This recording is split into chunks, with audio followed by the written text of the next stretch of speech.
So Rishi Sunak promised a boring business-as-usual premiership. But the ramifications of being a double PM slayer with horrific poll ratings are fast coming back to haunt him. Yep, a civil war is erupting in the Conservative Party as the push to return Boris Johnson, democratically elected at the last election in a landslide to number 10, starts in earnest. At the weekend, an astonishing fight back by the grassroots of the party, who are beyond livid that both Boris and their choice as his successor Liz Truss were deposed in MSM-driven anti-democratic coups. So ultimate Tory wet Damien Green, he was the effective deputy PM under Theresa May and chair of the One Nation group of MPs now, was rejected by the New World of Kent constituency as their candidate.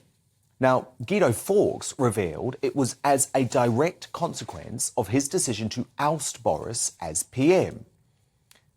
So the Tory wets might think they are the party of Fishy Rishi and high-tax, zero-COVID advocate Chairman Hunt, but the members clearly disagree. And as David Campbell-Bannerman of the Conservative Democratic Organisation said, these MPs are now being held to account and being made accountable for a coup that has crashed the party in the polls. Those who turned on Boris Johnson are being punished. This deselection is hard evidence of this being real.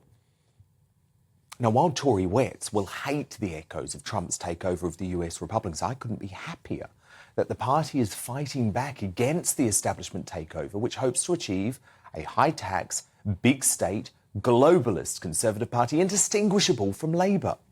So obviously, arch-establishment Ramona George Osborne isn't happy about it and wants to accuse Boris Johnson of doing wrong, even when he's trying to protect the Brexit he fought so hard to deliver.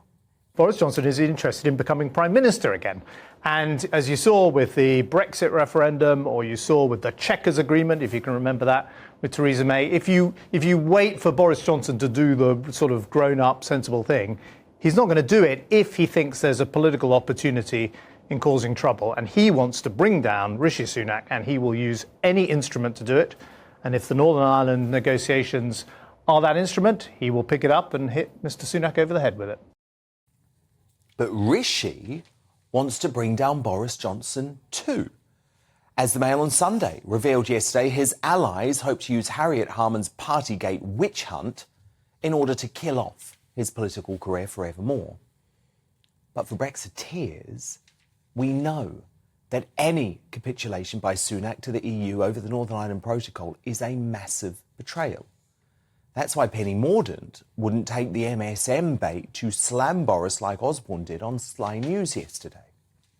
Boris is being Boris, but I wouldn't say this is a completely unhelpful intervention. And I think, as I say, the Prime Minister, I think, will acknowledge that having the Northern Ireland Protocol bill there, having the work that the former Prime Minister did, has helped us get where we are. Much will be made about Boris trying to destabilise his party. What a joke. He would still be in number 10 if it wasn't for the unforgivable destabilisation by Sunak and his allies over Partygate. Partygate, by the way, an MSM storm in a teacup to deliver a UK Prime Minister more palatable to tearing down Brexit.